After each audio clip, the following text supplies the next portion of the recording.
anyway, thank you all for coming back. What I would like to do in this hour and 15 minutes is to make this yours. So, meaning I really want to delve into some of the strategies and to share the work I'm doing. Honestly, I don't think I could present authentically if I weren't in the classroom. And that changed everything for me 5 years ago. And I knew it.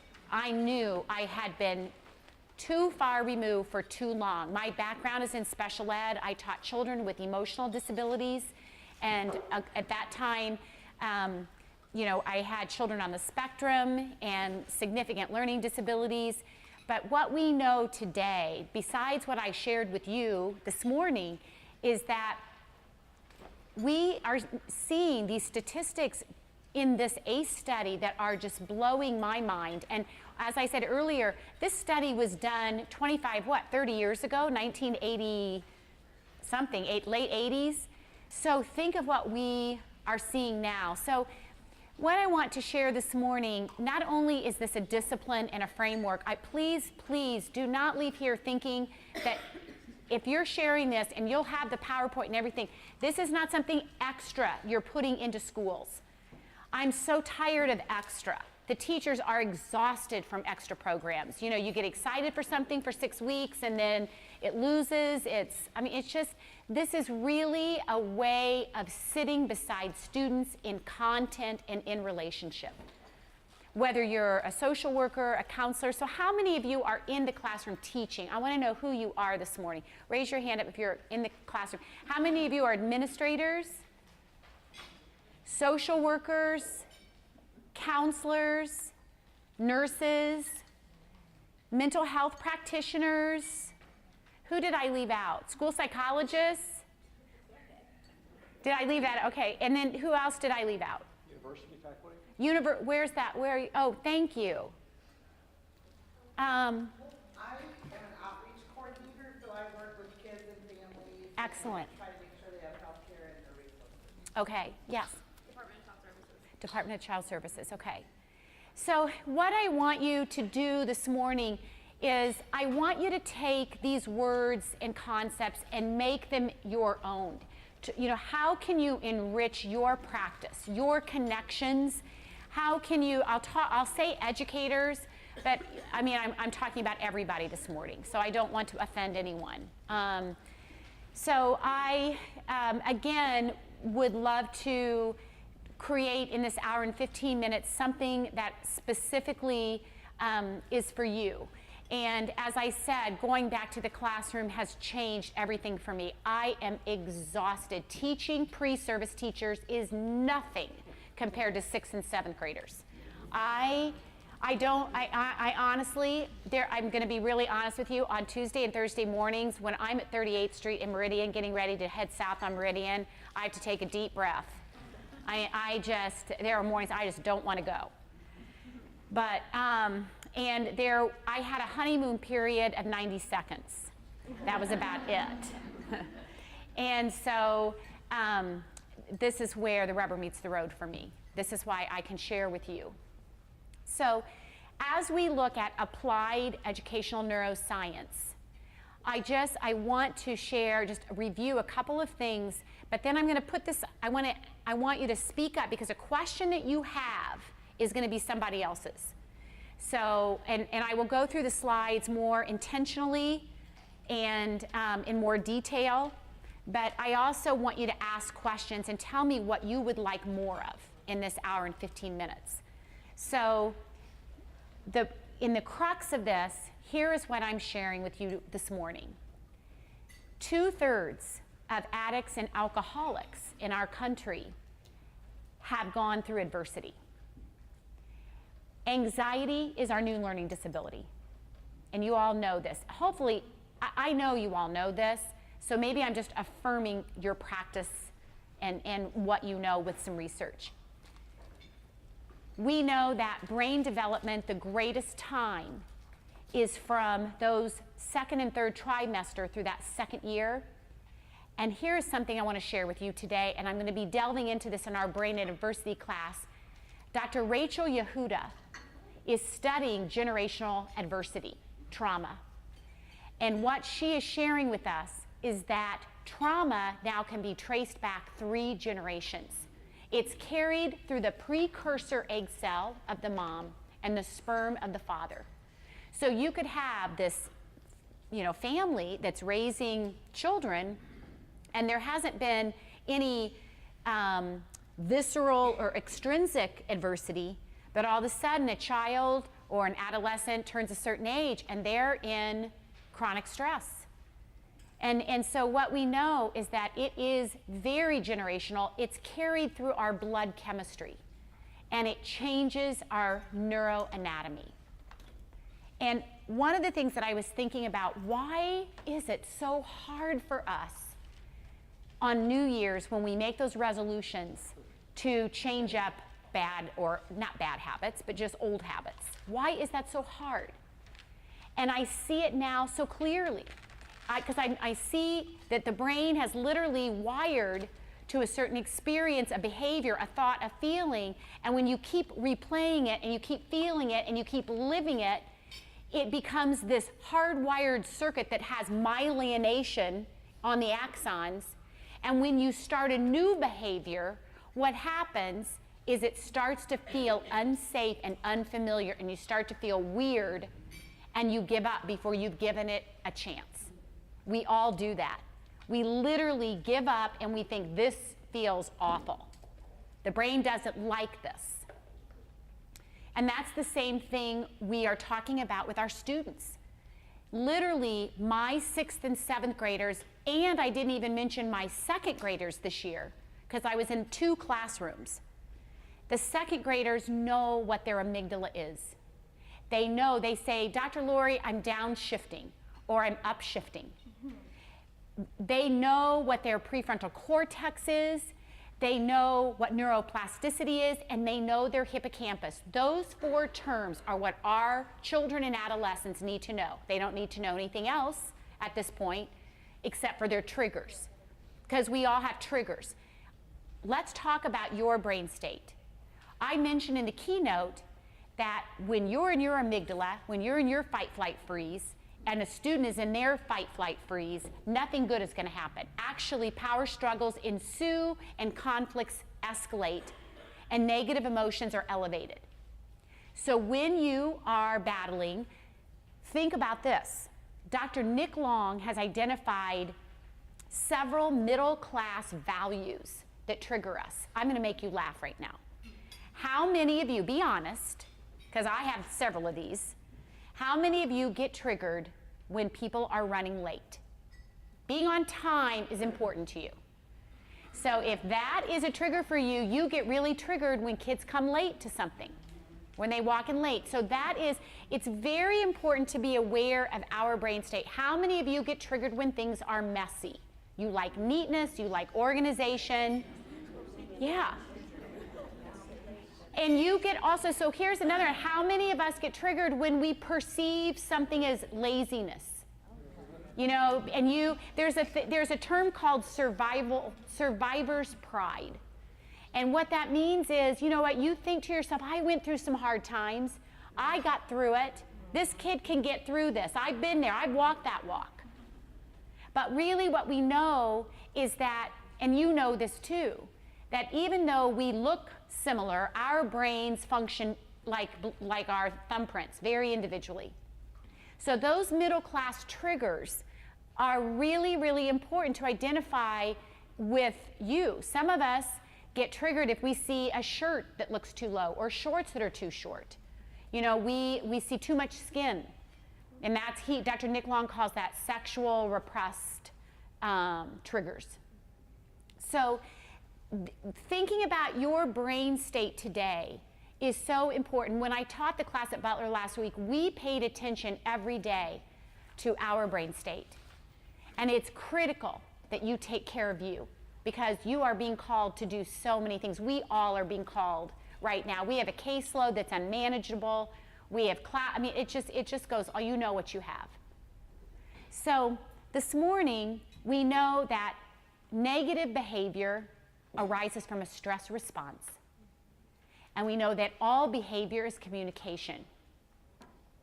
And we know, especially starting in 3rd or 4th, 5th grade, all the way through high school, that every kid will always look misbehaved before they look stupid. And that identity is more important than anything. That identity that's forming is a part of brain architecture that drives everything we do. Stand up, stand up, stand up. You just raised oxygenated glucose blood levels just by 10 or 12%. And so what I want you to do I learned this from one of my grad students. I better go to the front. I'm walking around. So here's what I want you to do. I want you just to, let's see if I can do this right. So as you inhale, you're going to blow. So just watch me. I'm going to take the biggest, slowest inhale. So watch. Hold it for 4.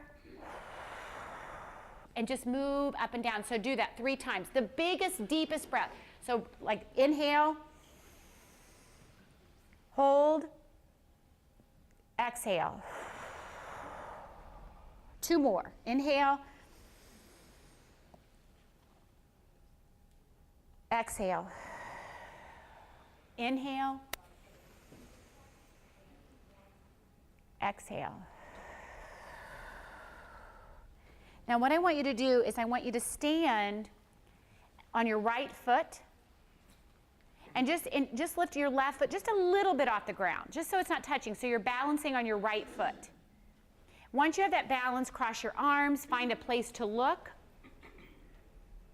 and then close your eyes and see if you can get 20 seconds. Normally we get about 4 or 3. We're really, it's shocking when you close your eyes how imbalanced you are. So yeah, be careful. I'm not very good today at all. Try your other side. Sometimes we're stronger on a different side. So go ahead and find your balance. And then close your eyes and see. Boy, I'm awful on this side too. And and you know what happens? You stop breathing. You're holding your breath. I know it. You forgot. Okay, go ahead and take one more deep breath as you're standing.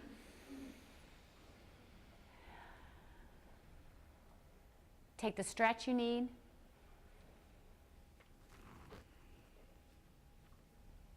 And have a seat.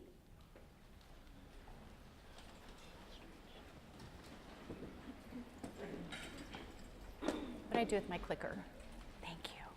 You're in charge of that. So before I forget, and I go through a couple of these slides, I didn't even share at the keynote this bottom one. This is the formula for well-being. And I want you to think about this in your practice. Connection plus purpose equals well-being. Our students are no different than we are. When we feel felt, when we feel attached, when we feel connected with a sense of purpose. I see this with my son Andrew. God love him. I know it sounds like I'm picking on him today. He's kind of given me permission. But when he lost his sense of purpose, just when you lose your joy, when you lose your sense of why you're doing what you're doing, you begin to kind of spiral in negative emotion. And we all go through periods of that. But I want you to think, so this is kind of the mantra for my work right now with the students, is that there's nothing harder than staying connected through a conflict. So I want you to reach out to me, and you'll have this email, or you'll have this PowerPoint, but there's my email, and I'm huge on Facebook. I know that sounds weird, but I use Facebook for educators and clinicians and professionally. You'll have to put up with a few personal pictures, but I use that because we're all so busy, we don't have time. So I'll share research with you, I'll share strategies I'm using, and then things that worked well and things that didn't work well. So Facebook and Twitter, they're connected, and my website is Revelations in Education. So have fun with that. I write for Edutopia every month, and you'll see the series from Inside Out, and those are all in your ebook. So all the articles from Edutopia are in your ebook too, except for the new ones. we're reworking Maslow's hierarchy right now. So I wanted to share that with you. But that is my contact information. So let's talk about this. Brain is a social organ. We know it has huge neuroplasticity, which is the best news for us. The greatest time of brain development is in that last couple of trimesters through that second year. And here is something that I didn't share at the keynote. Linda Chapman's research is looking at right brain development. And I told you this morning that the right brain holds imagery, it holds emotion, and it holds that sense of body, mind, self. And here's what we know. Kids who come in agitated and irritated, and this study has been done with violent, aggressive teens who are coming in unattached. What we know is when we activate the right hemisphere, it assists in regulation. I said this to the group back here as you were all coming in. This is a new time in education for all of us. And as an educator, we are called to attend to the emotional and social well-being because there is no cognition that's going to happen. I mean, we've just gotten that backwards. No learning is going to take place until our students are feeling regulated and connected. So here is something I want to share with you. It's a strategy that we are implementing right now. When a mom, think about it when you hold a baby and you cradle a baby. Most caregivers, not moms, but caregivers, the head of the baby, you cradle that baby, you nurse that baby in your left arm. Most, I know there are a few outliers. I always get that, not me, but most in your left arm. And what we know is when a baby is held in the left arm, the left eye and the left eye, the caregiver's left eye and the baby's left eye connect, activating right hemisphere to right hemisphere. When we are with a child or an infant unknowingly, we connect left eye to left eye, activating right hemisphere to right hemisphere. That baby also is hearing with its left ear. And hearing is our first sense to come on board in those first few weeks of life. And what that does, that sound, that tone in your voice, and that eye emotional connection through visual, perceptual connection activates that right hemisphere. What we know is that when you connect, and what is your name? Kim? So with Kim, she didn't know this, but I just started talking with her. My left eye and her left eye came right to me. And what happens is we see a de-escalation of that conflict cycle and a de-escalation of the stress response when we can connect with gentle prosody. Now, because everything is about facial expression, posture, and your tone of voice. Troubled children pick up on your nonverbal so well. They are experts at it. Any of us in distress read nonverbal communication so accurately. So if I am regulated and I'm telling you what I need, or I'm asking you what can I do, your left eye is right on my left eye. And even if I hadn't said it, you would have. I switched just for, did you see me switch? So my left eye is right there. And I want you to try this when you're working with a child or adolescent. It's a very regulating behavior that has an opportunity to not only regulate brain sensory motor systems, but it helps with left and right integration. Because remember this, the brain develops from the back to the front and from the inside out. And our sensory and motor systems and our stress response in that locus ceruleus, and there is also an area called the RAS, the reticular activating system in the brainstem. Judy Willis talks about this. That's kind of that alerts us to threat. It's kind of our alert system. You know, you've heard of alert and orient, and then perform. So what we know is when you talk to a child, when you intentionally hold that left eye to left eye, you're actually helping to rebuild brain systems that probably missed development in early years. How many of you have students that have responsibilities they should never have at the age they have them? We call these sweet babies of ours young carers. And what happens is they have responsibilities they should never have, and their development is compromised. Their sensory and motor systems have been compromised because they have responsibilities. And you're going to see an example of a documentary in just a minute of a young 18-year-old that has grown up and has not formed healthy attachments. So looking at this science and how neuroscience applies to us in education or in our practice, I want you to think about connection, regulation, affiliation, which is our socialness. We need each other. Relationships matter more than anything. And what's the last one? Cognition. And we've just been placing such an emphasis on cognition. And it derails. I mean, if a kid and a child, adolescent, if any of us come in, when we are stressed, we are stupid. I'm telling you, we don't have. Why is that? The frontal lobe is not getting an oxygenated glucose blood flow. It goes offline.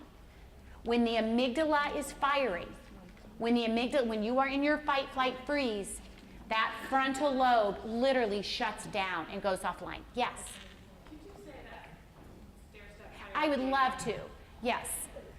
So when we look at development, and we first is attachment. It's not food and water anymore. Because you can't get food and water, you can't have your physiological needs met without attachment and connection, a caregiver. So it's attachment and then regulation. And regulation, by the way, is an executive function too. So it starts in the brainstem, but it moves through the frontal lobe. So attachment, regulation, affiliation, which is the social brain, and then cognition. Now, I want to stop for a minute. Who has questions? What do you want me to expound upon? Yes? So I'm wondering, I recently saw a documentary on the two brains, that one is in our stomach, and the other brain, and are you going to address that?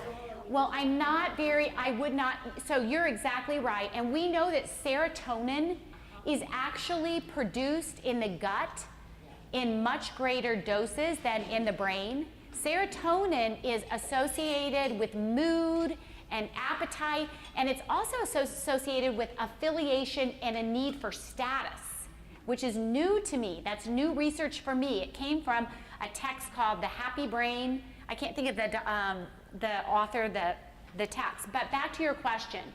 You know when you say you've got a gut feeling about something? That is the brain in our gut. Now, I don't know enough to speak intelligently. I would never do that this morning, but I will share with you,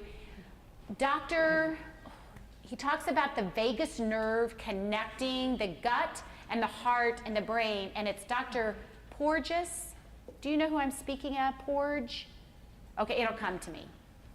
But yes, you're exactly right. So the gut and the food we eat affects our neurochemistry.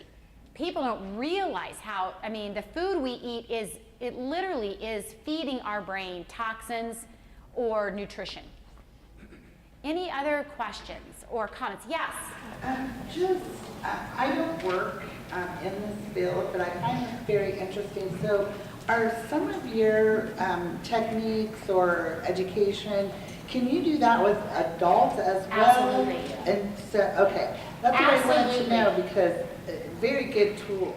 Absolutely, and that's a great question. So I want whether your practice is with adults. Last week, with my undergraduate students who still have a developing prefrontal cortex, but my graduate students too, all of these we did together. These are strategies for all of us. Think about how we all carry, if we took that ACE study, and we took it in class last week. We took a survey.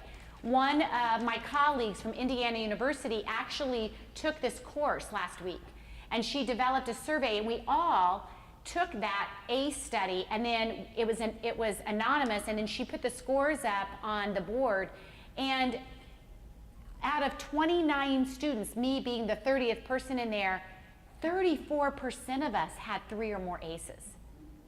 I mean, this is about all of us. This is not about race or socioeconomic status. Remember, that study was done with college-educated middle-class individuals. I had one more. Sure. More of a, you mentioned earlier, and again, I'm not from the education field, about this is like a new and innovative way. Have we kind of just been forced to course correct with what's having such an impact on our children's brain? And so is this more of a course correct, or has this always been in education? It has not always been in education, and what we're finding is what we started seeing as literally not even that many years ago, 7, 8 years ago, we saw schools put zero tolerance discipline policies into their districts and buildings. And what research told us is that we began seeing that the same 40% of students we were suspending and expelling were the same all year long. It was not a new batch of kids. And you all know this. So we know pain-based behavior in the classroom can look just ugly and defiant and oppositional, or it can look apathetic and unmotivated. But what we didn't understand, and you know what, we haven't been trained as educators to know this. Listen to this, you guys. I am just shocked by this. There are master and doctoral degrees across the country. I couldn't name them. There's probably no more than on my 2 hands. I know Harvard has an MBE program. I know Johns Hopkins does. I know Vanderbilt in their Peabody College of Education, their School of Education. But I cannot find one university that is preparing and teaching pre-service teachers about applied educational neuroscience. And when I was at Marion University, we were teaching this to our undergraduates. We had just formed a course in neurodiversity of learning, and now at Butler, Dr. Shelley is trying to find a course where we can get this through so that we are preparing teachers to deal with brain architecture and priming the brain for learning and relationship while helping students regulate. Yeah, right here and then right here. Yes? Yeah, my question's two-part, Dr. Desautels. You had mentioned the... By the way, Elizabeth's a former graduate student of mine from Marriott. So so nice to see you. I actually broke that night, so I confess. 2 parts of this is, you had mentioned, just for some hope here, that once, the hardwiring and undoing that, there's new theory in replacement therapy from the special ed perspective and all of the things that we do to try to replace behavior that is negative. Do you find that this theory is working? I'm so anxious for you. Okay, so I'm not sure. Okay, I think I know what you're asking. Can I answer that really fast? Because I know you have second part. Okay, listen to this. We are so good at stopping the behaviors we don't want. We don't really have a problem with that. The challenge for us is what you just said. It's replacing those behaviors. It's because backup systems, small, medium, and large, in schools and in our practices, are meant to be only temporary. They are only to stop behaviors, and they're teacher-driven. But positive systems, proactive, we call those proactive systems, are systems we put in place the minute a child walks in. This is what we're helping teachers and counselors and social workers to understand. It's the way you greet a student. It's the way you deliver bell work. It's the way you use brain intervals. It's putting focused attention practices in intentionally.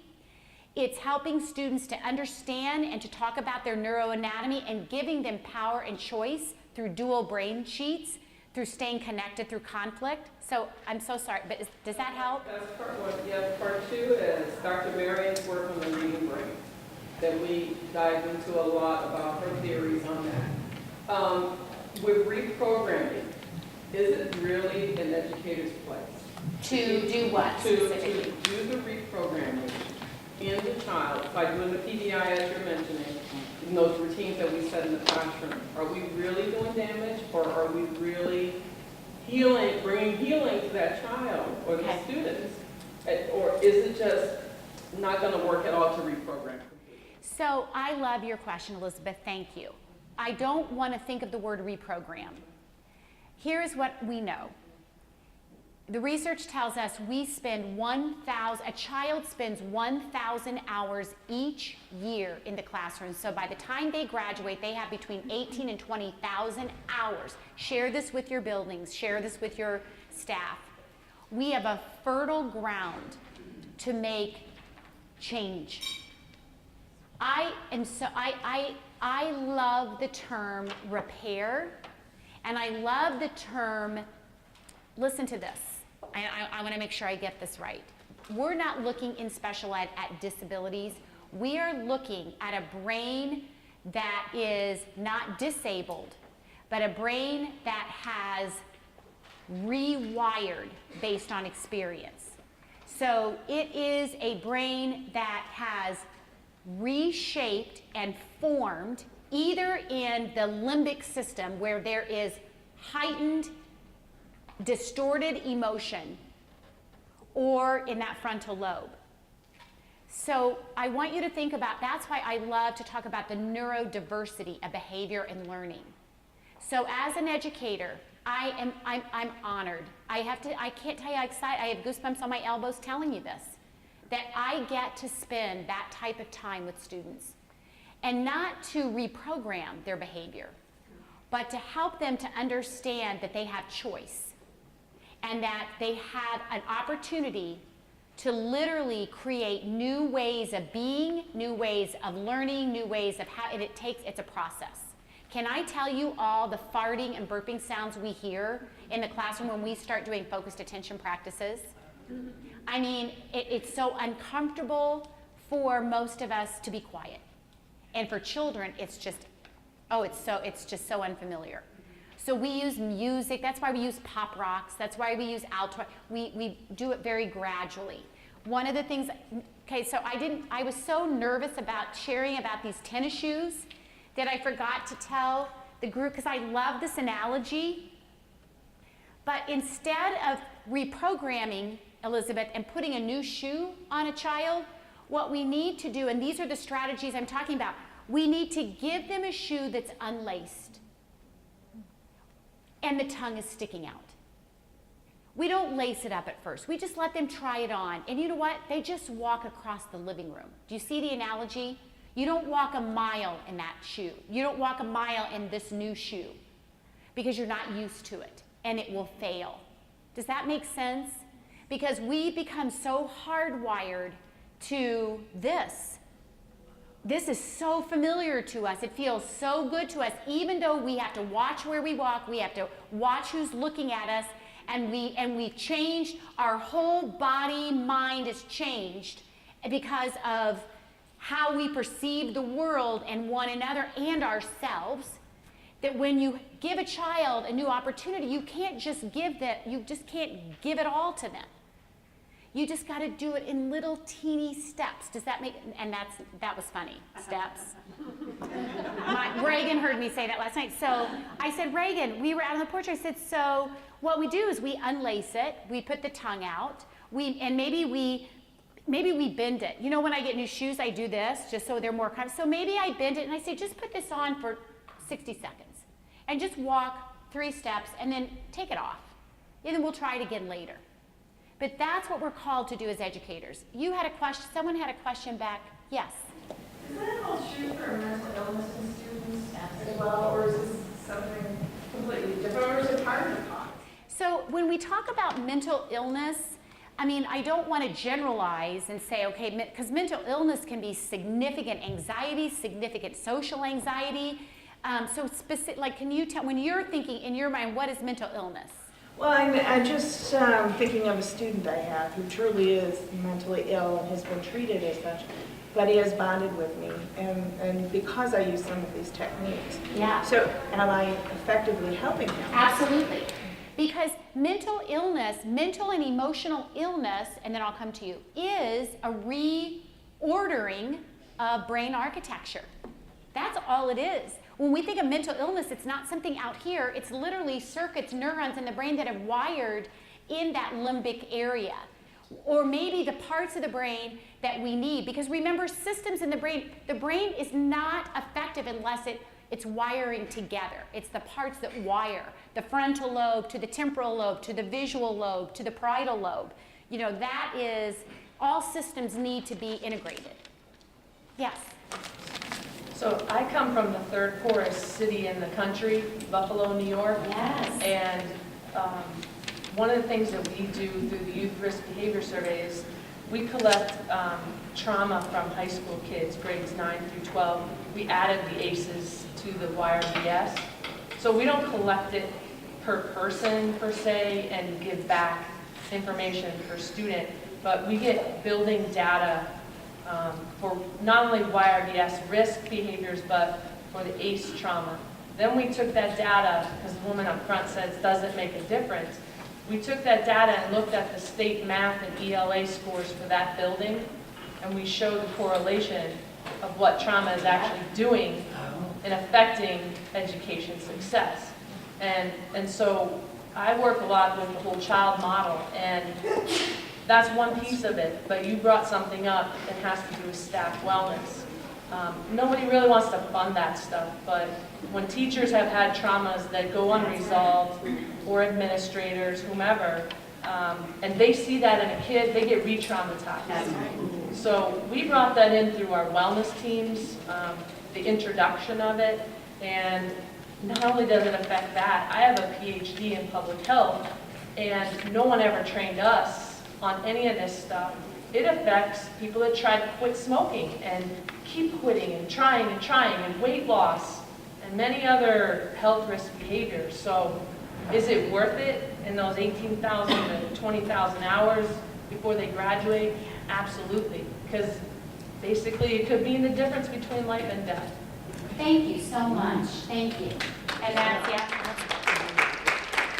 So, thank you. And I'll get back up here. So, we know, as I said earlier, I'm just dropping, we know that not only is there a biology of stress, but there's a biology of trust. And there's a biology of connection where our bodies secrete oxytocin and serotonin. Oxytocin is actually not only the cuddle love hormone, neurohormone, but it actually also is a stress hormone. And we secrete oxytocin under stress, which helps us to reach out to others in duress. Isn't that fascinating? So we actually we're better at solving problems and going through adversity when we feel we're not alone. And that's the beauty of oxytocin. So I thank you so much for that. And really, none of us are immune to adversity. None of us are immune to this trauma. And many educators are experiencing secondhand trauma. Our teacher shortages have never been like this, but we've never had a student population with so many diverse needs. And you cannot tell me poverty is not affecting this. When you have 20, in Indiana, I think we're over 25%, I'm not sure, but I mean, it's significant. So thank you. So, yes? Yeah, in the mental health trauma field, we're really acknowledging from the research that at least 80% of mental health diagnoses are really based in trauma. And so even mental health counselors are not being trained in this stuff, which is just so important. So I just wanted to make that point, which talked about mental illness. I remember being a school social worker and thinking, the children that I was supposed to be evaluating and, labeling were wonderfully adaptive to maladaptive situations. And that they made sense when you heard their story, when you listened to them. It was like, of course you're acting out. You're asking for help. Of course you're, and the staff was like, no, let's not go there, let's not go there. Just give them a diagnosis and give them an IOP. And I'm like, no, that's not going to work. Right. It's just not going to work. Absolutely. Yeah. No, that's so true. And I remembered so many years ago when I was teaching in a self-contained ED classroom, and I look back now when I look at what is that child's story, what is that child's private logic, what is that child's ecology, where have they been and what have they experienced? It's just amazing. Here is what I want to add that I didn't mention this morning, and I want to show you a documentary. It's not too long, and this is very well worth seeing. Emotions are contagious. You all know that, but what we know is that when I talked this morning about how we can get triggered or re-traumatized, emotions are highly contagious. And we can begin to personalize unintentionally, and we can begin to escalate a conflict unintentionally without knowing it. And so what I'm going to be doing next week, I am over the moon excited. Listen to this. I'm going to Warsaw, Indiana, and they have asked me, I made a suggestion, and I can't believe they took me up on it. I'm so excited. I'm going to be training bus drivers. Because our bus drivers are the first responders and the last responders, and we are going to train bus drivers on how to help children and adolescents regulate, because when they get on that bus, we don't know what's happened. And when they walk in the door, not only are they carrying in, but they are carrying in adversities that we have no idea, and they don't have the words to tell you. They've lost those words. So I'm so excited to sit beside our bus drivers in Warsaw, because we are going to be helping them to regulate student emotion before they come into the class. In the afternoon that day, we're working with court advocates, because it takes all of us. This is all of us. And so I want to say emotions are contagious. We're feeling creatures who think. Our bodies rinse clean and clear of negative emotion in 90 seconds. And as a school, as a practice, we have schools putting up the 90-second rule. And we are creating positive, brain-aligned systems that are proactive at small, medium, and large levels for schools, for practices, and for classrooms to implement. Can I share those with you right now? Can I tell you those? I have to look at my notes, because we are just creating these, and I'm so excited. So I just condensed these, and here I'm going to give you some examples, and this is what I'm going to be doing this year. Hold on. And then I'm going to show you the documentary. Oh, no, it's back here. Okay, here we go. So where'd it go? Okay, here's what I want you to do. We're not going to sit here and waste time. I want you to turn to the person next to you. Now, if you thought this was hard, we need a brain interval, because I've just thrown information on you. I want you to go 1, 2, 3, 4. Everyone do that right now. Just forefinger them. 1, 2, 3, 4. 1, 2, 3, 4. You got that. Now, with the other hand, start with your pinky and thumb, and then go 5, 4, 3, 2. 5, 4, 3, 2. You got that. You know what I'm going to ask you, don't you? Yeah, at the same time. So pinky to thumb and thumb to forefinger, and then just go as fast as you can, staying in order. And then look at your partner. Check. They're going to check you. Don't look at me.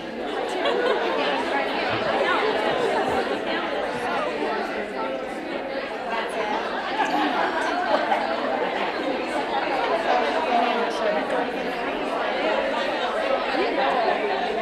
And if you ever play piano, it doesn't do that, because you always you're good apart from each other.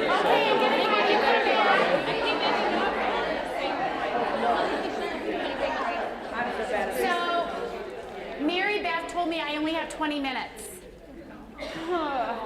So we may not see that documentary. So So I'm very excited. I'm going to share what these look like. How do we regulate? How do we prime the brain? So I'm going to give you some examples of what these small systems look like. We are teaching students how to use focused attention practices. So as I said this morning, they know about their amygdala, they know about their hippocampus. Do you remember what I said about the hippocampus? The hippocampi are damaged by toxic chronic stress. Our hippocampi are the CEOs of our adrenal glands. They're created to stop the stress response because of the dense number of glucocorticoids. But cortisol kills off those receptors. And receptors are those fingers, those dendrites. It kills them off. So our children can't learn. If you can't remember, you can't learn. So here's the small backups. Focused attention practices. We start with 90 seconds. And we start with a little music. And we teach it as a procedure. It becomes a way of how your class and school works. And if you're working with small or large groups of students, you begin with focusing on breath, on a taste, on a sound, on a visualization. Let's do one together right now. I'm going to share one that we do together. So what I want you to do is I'm going to pretend that I'm sitting, and I want you to uncross your legs, sit up nice and tall, and I want you to put one hand on your belly and one hand so you can feel the air coming out of your nose. And I want you to close your eyes, and as you inhale, I want you to inhale your favorite color. And look at this color as just a swirling ribbon of your favorite color. And let that color fill up your frontal lobe and let it move all the way through your body. Just healing any negative emotion. And when you exhale, I want you to exhale that worry or that anger, that irritation, and you can even put it in your most unfavorite color. So let's just take 90 seconds and feel that air coming in and out of your nose and mouth, and feel your belly rise and lower. And let's begin.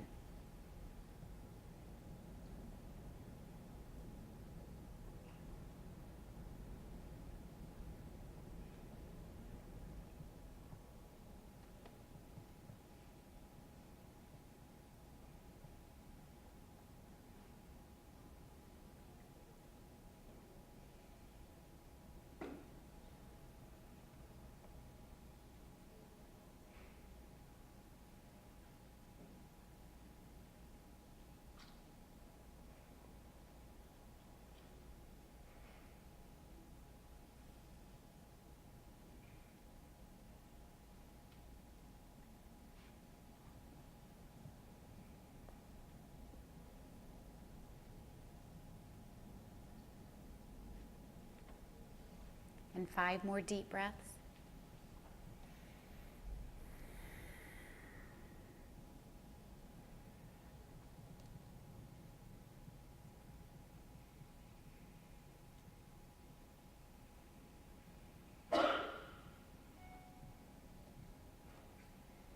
And last one.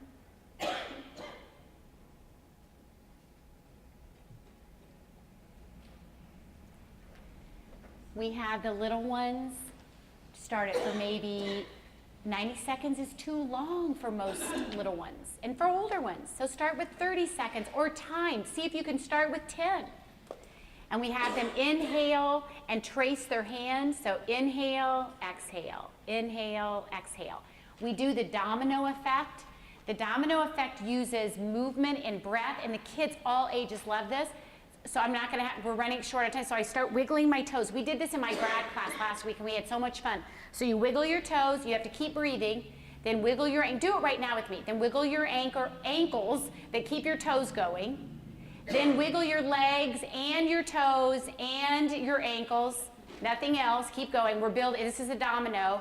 Now move your arms and keep everything going and your toes. Good. Now move your hands. So you've got your hands. Now your head. Now we're going to go backwards. So I'm going to stop my head, but everything. I'm going to stop my hands. I'm going to stop my arms. That's really that. It's not. And now my legs, but my ankles and my feet and my toes and my toe stop. They love this. You don't have to make it as complicated. We're using movement and breath to regulate emotion. And that's just a brain interval because it combines movement and breath. So small backups. Teaching focused attention. Yes? Why 90 seconds? So it doesn't have to be 90 seconds, but the kids, it makes sense to them because they know that our bodies can get clear and clean of negative emotion in 90 seconds if we allow them. If we allow our body, if we don't rethink the thought, or if we don't tell someone about it, it makes sense to them. They have more buy-in, but then they find it hard to do it for 90 seconds. So this year, I'm going to time them, and I'm going to let them challenge each other. We might just start for 10 seconds and see if we can do it for 10 and build up. Our goal by the end of the year, we do probably 2 or 3 focused attention practices up to 5 minutes. So, and they ask for it, and they're student-led. How did that feel to you, doing that breathing? Can someone tell me how that felt? It's very important to reflect with your students. How did that feel? Sleepy? Did it feel odd to anyone, like too quiet? Like this felt unfamiliar to your brain, like this? Yeah. And refreshing. So a lot of people, so it's very important. So the key is to reflect with them afterwards, and also to start small. And if that was too quiet to breathe in a color, maybe you do the domino, where you're moving and breathing, for 30 seconds, or listening to music. Yes? The colors that I expected to see were not what I got. And it's like, oh, I need to sort this out here, because That's interesting. that's not what I Yeah. was thinking. But my subconscious was taking it and saying, chickadee. Yeah, no, that's interesting. And it really, and it really is. I have been in classrooms where I've led these focused attention practices when I'm co-teaching, and I've had some teachers that are working at their computer while we do it. And that just isn't, everyone's got to do it together because we want to model the behaviors that, we want to see. So, medium, listen to this, you guys. I think this is so cool. So what we're doing so the small is giving students a choice. You never have to participate in a focused attention practice. You always want that to be a choice. But what they must do is they must respect those who are participating, and so they can just sit quietly for 30 seconds or 90 seconds. And you'll get burps and farts and squishy underarm sounds and all kinds of things. You'll get that. But it is a process because it feels unfamiliar to the brain at first. So choice is very important. Here is something else that is a small backup. It's very important that these exercises and strategies become student-led. What I mean by that is students, once they have the terminology and the language, they need to let you know when they've downshifted or upshifted. And you'll never lose control because you put boundaries around this. You say to them, if you need to go upshift, if you need to go reset your amygdala, you've got 90 seconds. Take care of yourself. And for some, an amygdala first aid station in a room is helpful, but depending on how the teacher uses it, it can be negative. It kind of turns into a timeout. In Washington Township, they're using tab in and tab out, which is part of responsive classroom, I think. And I was meeting with the secondary teachers 2 weeks ago, and I don't like it anymore. And the kids have told me they don't like it because when teachers tell you to tab in, they have a tone in their voice. It's not really go take care of your amygdala. It really is, you're irritating the hell out of me. Go tab in or go tab out. So it's really again, kids in stress pick up on tone, facial expression, and posture. They are experts. So what we talked about in my grad class last week is let the kids go to an area in the room to regulate for 90 seconds. And say to them, I trust you. Thank you. Thank you for taking care of this. I say thank you to my 3 children, and now we laugh about it because Sarah will say, oh, gosh, okay, get ready. She's thanking us for unloading the dishwasher. So. Can you explain what the emergency station is? Oh my gosh, it's really cool. There are 1,000 faces to the amygdala reset or a first aid station. So some of the teachers have put shower curtains, they've decorated areas. This is my brain box, and I brought this in, but I don't have very much, but we're using, I thought we might end with Pop Rocks today, but we put so there's a lot of research on aromatherapy. So we are taking cotton balls and spraying some lavender. I cannot tell you how this has worked with our 2nd graders this year. Keonce, it changed everything. All she asked for when she needed to reset, she said, can I have a cotton ball? And we had used lavender for a focused attention practice, and we let her keep it all day. And she would just smell it. Lavender, aromatherapy, the smell, certain smells, the peppermint goes right, our sense of smell goes directly to the limbic brain. The olfactory sense goes directly to our mammalian brain, where the fight, flight, freeze is, and it has immediate effects. So we keep cotton balls, we keep breathing buddies in there, we keep markers, paper, colored pencils, their favorite books. We let them bring an artifact from home. Everyone's got their special, something that they can have in there. We use, what's the new fidget toy? I don't use those. We use, I'm trying to think of what else we put. Oh, the breathing ball. I didn't, because I left some of my things in my office. I have all my Inside Out characters. And just of thinking about how you can regulate through art, through smell, through movement. And here's another medium backup. Do you know what I'm doing this year? I'm taking colored masking tape, and I'm going to do this every other week. I'm so excited about this. And I'm going to have students walk a labyrinth as they come into class. Because it's ritual, it uses prediction, it's fun, it's novel. Some days they'll have to come in backwards and crawl, balancing a bag of beans. Some days they'll have a person, and I've written about this, it's in my new article, and but Linda Chapman talks about this. It's using movement and ritual. We all love ritual. That regulates brain architecture. So having, something that they can do that's ritualistic, a talisman, something that they can connect to in that brain amygdala first aid station. Yes? I was just going to add some things that I use in my brain box. Please do. I use sand, regular yes. sand with scooping and my cookie cutters. I'll use kinetic sand as well. Play-Doh, and then water beads. Kids love those. They're all about those water beads. Thank you so much for that. And here's something else. Our special ed teacher at the lab school, what we know is that tactile, so if a child is understimulated or overstimulated with touch, that is an underactivation in the right brain. So you can go to Costco and this is calming. Literally having a ritual where students come in, we have a big cat litter box sitting inside a baby pool filled with lentil beans. Do you know how good those feel between your fingers? So thank you. I love your suggestion because that made me think. And so they love just to come in and just feel those lentil beans before they start the day. If they're coming in the hallway, something happened, it's a choice. Or marbles, feeling marbles. Look what else this is what else we're using. I brought this today. So some days we start focused attention in community circle gathering with hand lotion, and everyone gets a choice. When and you don't have to, and a lot of kids love lotion because they get dry during the day. So we say, you know what? We keep this in the amygdala first aid station.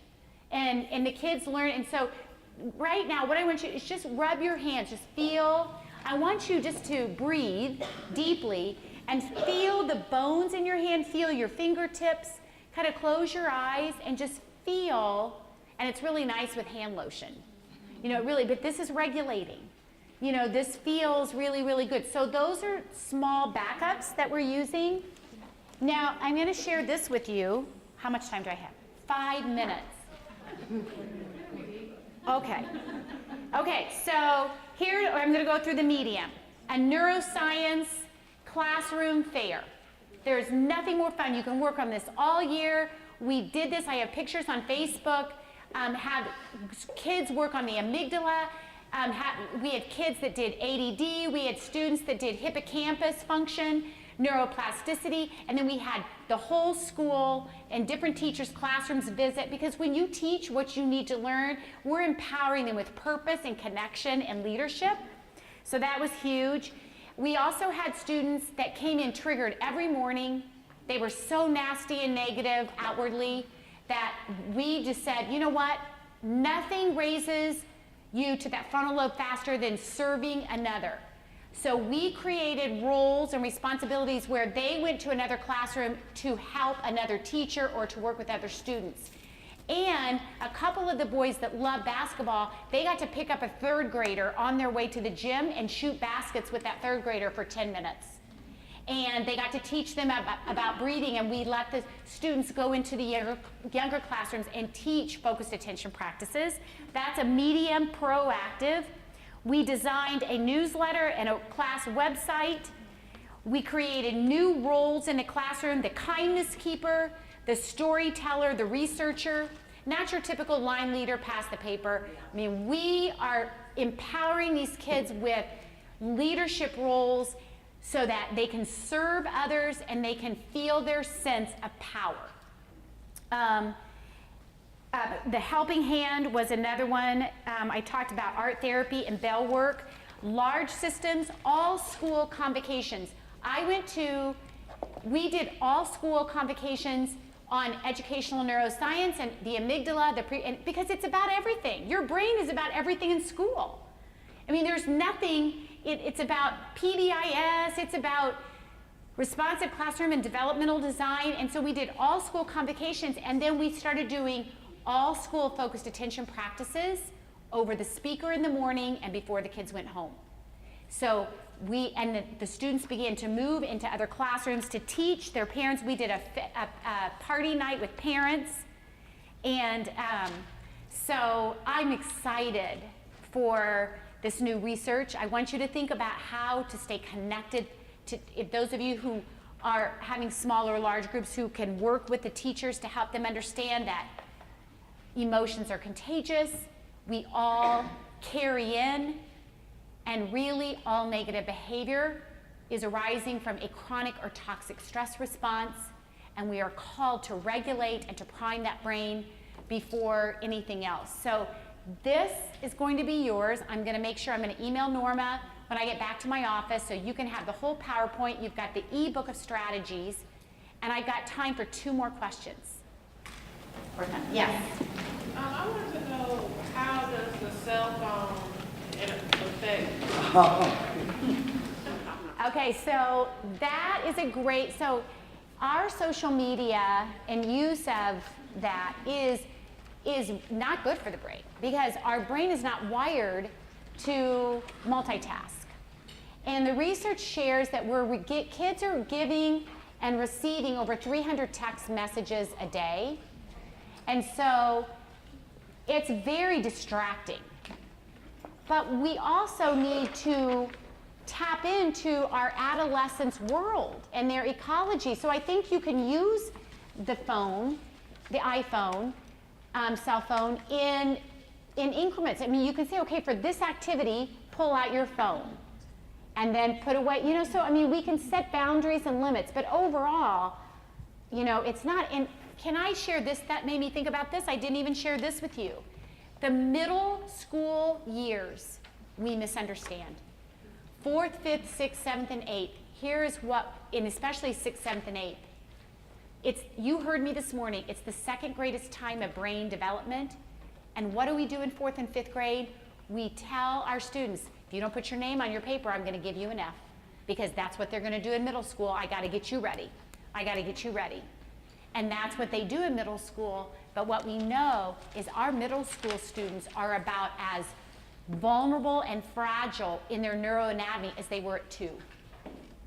And it's never been more important, there's never been a more important time to stay connected with them. And I'm not talking about babying them, I'm talking about staying connected with them and helping them to figure out what it is you need. There was a time when I was at Marion where so many of the new schools, the charter schools, and even some of the other private and public schools were asking their new teachers to make big goals. You know, you should have this big goal posted in your room. And what we know now is that that adolescent brain, that child's brain, is not capable of big goals. I mean, that's it can barely see 2 hours in front of itself. So, and I saw, yes? You mentioned the ebook. I don't know. So you're going to get it. It's an electronic book of strategies, and I sent it to the conference, to Norma, and to Barb. And so they're going to have, I think they have, Christy, is there like, how will they get? It's on the website for download. Oh, it's on the website, okay. So it's on the website, but if you can't find it, I mean, it's there, so you just download it. But I have it, so you can email me and I can send it to you. Is it, when you go online, right? Yes. You kind of mentioned PBIS. So do you see these working together or different or? Great question. No, so real quickly, so Dr. Sandy Washburn, who heads PBIS at does this in Indiana, she was in my class last week, and we talked about this. It works very well with PBIS. And what it adds to PBIS is that it gives everybody a common language. So when you put science into discipline, when you put the science to PBIS, it actually complements and really works well with PBIS.